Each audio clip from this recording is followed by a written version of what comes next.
बच्चों, आज हम अध्याय 17 तारे एवं सौर परिवार का अध्ययन करेंगे। गर्मी की छुट्टियों में पहेली तथा बूजो अपने दादा दादी के गांव गए। रात्रि का भोजन करने के पश्चात वे घर की छत पर गए। उस दिन आकाश स्वच्छ था, बादल नहीं थे। वे आकाश में अत्यधिक संख्या में चमकीले तारे देखकर आश्चर्यचकित हो उठे। अपने शहर में उन्होंने ऐसा सुंदर दृश्य कभी नहीं देखा था। देखिए बच्चों, चित्र 17.1 में ये दृश्य दिखाया गया है। पहेली यह जानना चाहती थी कि बड़े शहरों के आकाश से गांव का आकाश इतना भिन्न क्यों है। उसके दादाजी ने यह स्पष्ट किया कि चमकीले प्रकाश, धुएं तथा धूल के कारण बड़े शहरों में तो स्वच्छ आकाश विरले ही दिखाई देते हैं। उन्होंने रात्रि के आकाश में कुछ आकाशीय पिंडों की पहचान कर उनसे संबंधित कहानियाँ सुनाई। रात्रि के आकाश का अवलोकन करना चित्ताकर्षक वहीं हो सकता है जहाँ वातावरण स्वच्छ हो तथा चमकीला प्रकाश न हो। किसी स्वच्छ अंधेरी रात्रि में आकाश की ओर दृष्टि डालिए। आपको समस्त आकाश में बिंदुओं के समान असंख्य तारे दिखाई देंगे, जिनमें बहुत कुछ चमकीले और कुछ अपेक्षाकृत मंद होंगे। इनका सावधानीपूर्वक परीक्षण कीजिए। क्या ये सभी टिमटिमाते प्रतीत होते हैं? क्या आपको तारे जैसा कोई पिंड दिखाई देता है जो टिमटिमा ना रहा हो? इनमें से जो पिंड टिमटिमाते नहीं हैं वे ग्रह हैं बच्चों। रात्रि के आकाश में सबसे अधिक प्रदीप्त पिंड चंद्रमा है। तारे, ग्रह, चंद्रमा तथा आकाश के बहुत से अन्य पिंड खगोलीय पिंड कहलाते हैं बच्चों, खगोलीय पिंडों और उनसे संबंधित परिघटनाओं के अध्ययन को खगोलिकी कहा जाता है। प्राचीन भारत में हमारे पूर्वजों ने आकाश का सुव्यवस्थित रूप से अध्ययन किया। उस काल में खगोलिकी का उनका ज्ञान उन्नत था। सूर्य, तारों, चंद्रमा और ग्रहों की गति के संबंध में उनका ज्ञान सही कैलेंडर और पंचांग सृजित करने में सहायक रहा है। इनसे लोगों को अपनी दिनचर्या बनाने में सहायता मिली है। कैलेंडर और पंचांग से लोगों को फसलों का चुनाव और उनकी बुआई के समय के लिए जलवायु और वर्षा के पैटर्न की समझ में बढ़ोतरी हुई तथा इस प्रकार से मौसम तथा पर्वों की तिथियां भी निश्चित हुई। इस अध्याय में हम आकाशीय पिंडों का अवलोकन कर उनके बारे में जानेंगे बच्चों, अब हम पढ़ेंगे 17.1 चंद्रमा के विषय में। इसके लिए हम एक क्रियाकलाप करते हैं। क्रियाकलाप 17.1, रात्रि में चंद्रमा का प्रतिदिन प्रेक्षण कीजिए बच्चों। यदि संभव हो तो एक पूर्णिमा से दूसरी पूर्णिमा तक अपनी नोटबुक में हर रात्रि को चंद्रमा की रूपरेखा खींचिए तथा पूर्णिमा के दिन से व्यतीत दिनों की संख्या को भी नोट कीजिए।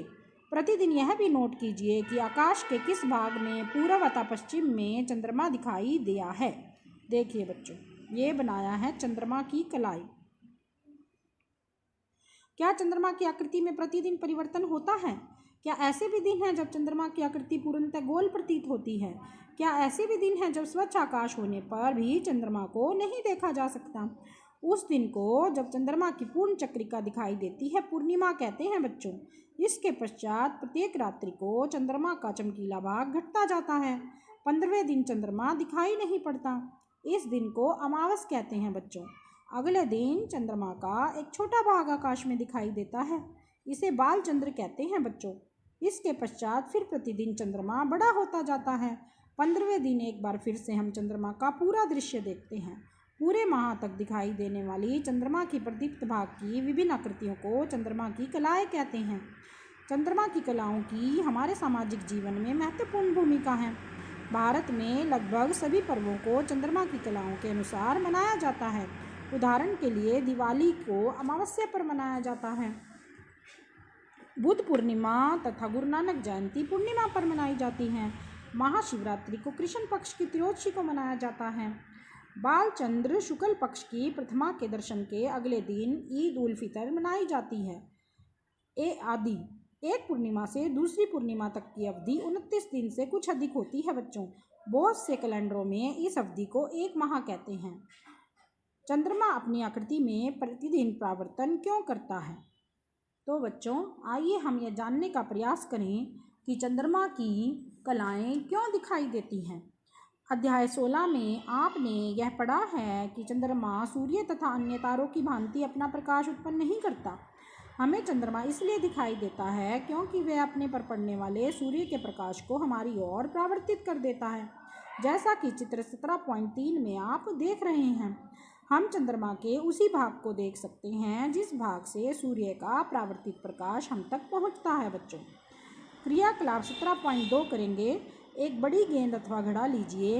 इसके आधे भाग को सफ़ेद तथा आधे भाग को काला पेंट करिए। अपने दो मित्रों के साथ खेल के मैदान में जाएं। मैदान में लगभग 2 मीटर त्रिज्या का वृत्त खींचिए। चित्र 17.4 में दर्शाए अनुसार इस वृत्त को 8 बराबर भागों में बांटिए। वृत्त के केंद्र पर खड़े होइए। अपने मित्र से गेंद को पकड़कर वृत्त के विभिन्न बिंदुओं पर खड़े होने को कहिए। उनसे कहिए कि वह घड़े के सफ़ेद भाग को सदैव सूर्य के सामने रखे। देखिए बच्चों, चित्र 17.4 में दिखाया गया है। अपनी कक्षा में विभिन्न स्थितियों पर चंद्रमा भिन्न भिन्न प्रतीत होता है। तो बच्चों, आप इस क्रियाकलाप को प्रातःकाल के समय करें तो गेंद के सफ़ेद भाग को पूर्व दिशा में रखना चाहिए। यदि आप इस क्रियाकलाप को सायंकाल के समय कर रहे हैं तो गेंद के सफ़ेद भाग को पश्चिम दिशा में रखना चाहिए। प्रत्येक प्रकरण में सफ़ेद तथा काले भाग को विभाजित करने वाली रेखा ऊर्ध्वाधर होनी चाहिए। वृत्त के केंद्र पर खड़े होकर गेंद के सफ़ेद दृश्य भाग का प्रेक्षण कीजिए। उसकी आकृति अपनी नोटबुक में खींचिए। इन आकृतियों की तुलना कीजिए। 17.5 में दर्शाई गई चंद्रमा की कलाओं से इनकी तुलना करनी है बच्चों। ये देखिए बच्चों, 17.5 चित्र में अपनी कक्षा में चंद्रमा की स्थितियां एवं संबंधित कलाएं दिखाई गई हैं। याद रखिए, चंद्रमा पृथ्वी की परिक्रमा करता है। पृथ्वी चंद्रमा सहित सूर्य की परिक्रमा करती है, जैसा कि चित्र 17.6 में देखो बच्चों दिखाया गया है।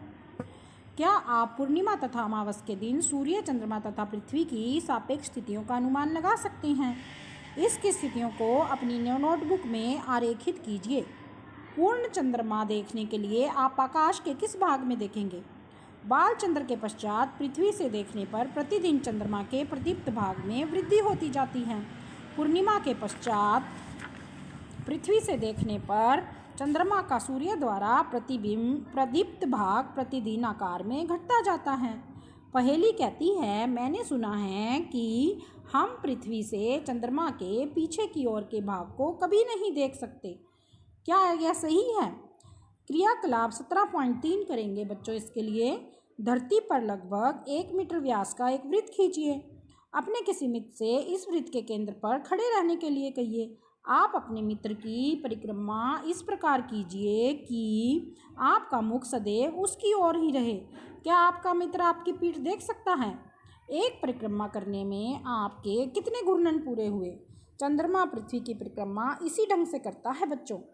चंद्रमा पृथ्वी की एक परिक्रमा पूरी करने में अपने अक्ष पर एक घूर्णन पूरा करता है। चंद्रमा का पृष्ठ। कवियों तथा कहानीकारियों के लिए चंद्रमा एक चित्ताकर्षक पिंड है, परंतु जब अंतरिक्ष यात्रियों ने चंद्रमा पर कदम रखे तो उन्होंने चंद्रमा के पृष्ठ को धूल भरा तथा निर्जन पाया। उस पर विभिन्न आमापों के गर्त हैं।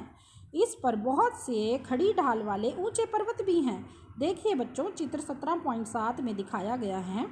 इनमें से कुछ पर्वतों ऊंचाई में पृथ्वी के सर्वाधिक ऊंचाई के पर्वतों के समान हैं। ये देखिए बच्चों, चंद्रमा पर न तो वायुमंडल है न ही जल। क्या चंद्रमा पर किसी प्रकार के जीवन की संभावना हो सकती है बच्चों? तो बूझो सोचता है, क्या हम चंद्रमा पर कोई ध्वनि सुन सकते हैं?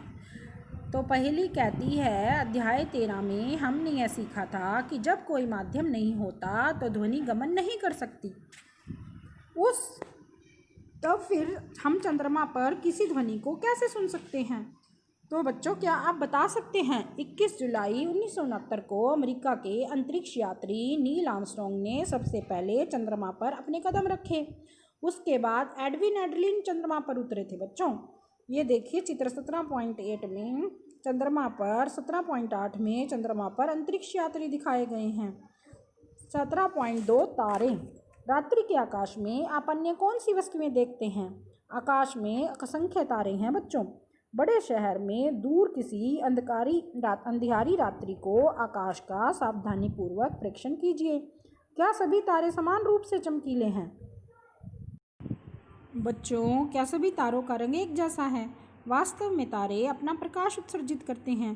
सूर्य भी एक तारा है। अन्य तारा की तुलना में सूर्य इतना अधिक बड़ा क्यों दिखाई देता है? आपके पास रखी फुटबॉल अथवा 100 मीटर दूरी पर रखी फुटबॉल से इनमें से कौन बड़ी प्रतीत होती है?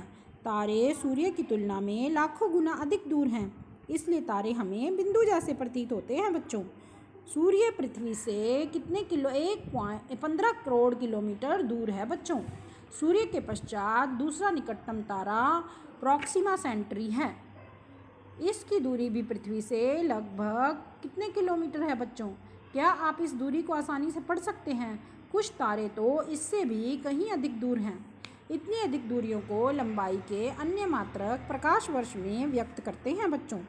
यह प्रकाश द्वारा एक वर्ष में चली गई दूरी है।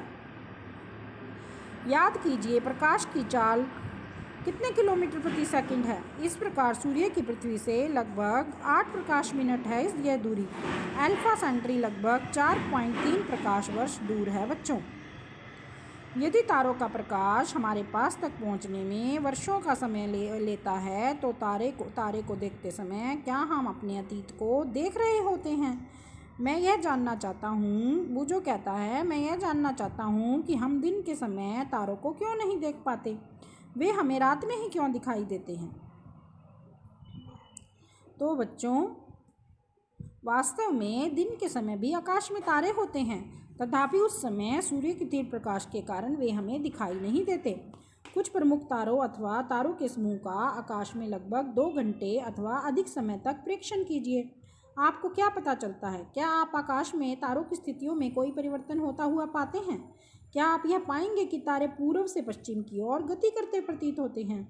कोई तारा जो सूर्यास्त होते ही पूर्व में उदय होता है, सामान्यतः सूर्य उदय से पहले ही पश्चिम में अस्त हो जाता है। तारे पूर्व से पश्चिम की ओर गति करते क्यों प्रतीत होते हैं? आइए पता लगाएं। क्रियाकलाप 17.4। किसी बड़े कमरे के बीच में खड़े होकर घूर्णन गति कीजिए। कमरे में रखी वस्तुएं किस दिशा में गति करती प्रतीत होती हैं? क्या आप इन वस्तुओं को अपनी गति के विपरीत दिशा में गतिमान पाते हैं? पहेली याद करती है, जब वह किसी चलती रेलगाड़ी में होती है तो निकट के वृक्ष अथवा भवन पीछे की दिशा में जाते प्रतीत होते हैं। यदि हमें तारे पूर्व से पश्चिम की ओर गमन करते प्रतीत होते हैं तो क्या इसका अर्थ है पृथ्वी पश्चिम से पूर्व दिशा में घूर्णन करती है? तो बूझो कहता है, अब मैं समझा कि हमें सूर्य पूर्व में उदय होता तथा पश्चिम में अस्त होता क्यों प्रतीत होता है। ऐसा पृथ्वी के अपने अक्ष पर पश्चिम से पूर्व दिशा में घूर्णन करने के कारण होता है।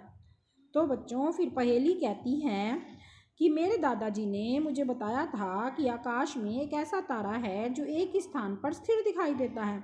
यह कैसे संभव होता है? तो इसके लिए हम क्रियाकलाप करेंगे 17.5।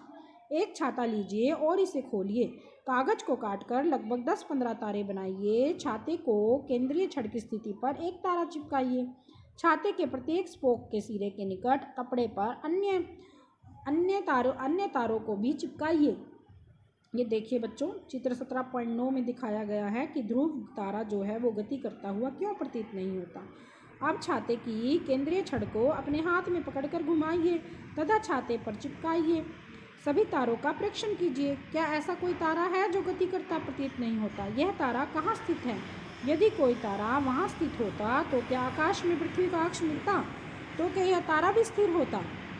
तो बच्चों, वास्तव में ध्रुव तारा एक ऐसा ही तारा है जो पृथ्वी के अक्ष की दिशा में स्थित है। यह गति करता प्रतीत नहीं होता। ये देखिए बच्चों, चित्र 17.10 में ध्रुव तारा दिखाया गया है। ध्रुव तारा पृथ्वी के घूर्णन अक्ष के निकट स्थित है। उसके बाद है 17.3 बच्चों, तारामंडल। कुछ समय तक आकाश का प्रेक्षण कीजिए। क्या कुछ तारे 17.11 में दर्शाए के अनुसार आकृतियों के समूह बनाए हुए हैं? पहचानने योग्य आकृतियों वाले तारों के समूह को तारामंडल कहते हैं बच्चों। प्राचीन काल में मनुष्यों ने आकाश में तारों को पहचानने के लिए तारामंडल की अभिकल्पना की। तारामंडलों की आकृतियाँ उन व्यक्तियों को सुपरिचित वस्तुओं के सदृश थी। रात्रि के आकाश में कुछ तारामंडलों की आप आसानी से पहचान कर सकते हैं। इसके लिए आपको यह जानना होगा कि कोई विशिष्ट तारामंडल कैसा दिखाई देता है और रात्रि के आकाश में उसे कहाँ देखना होगा।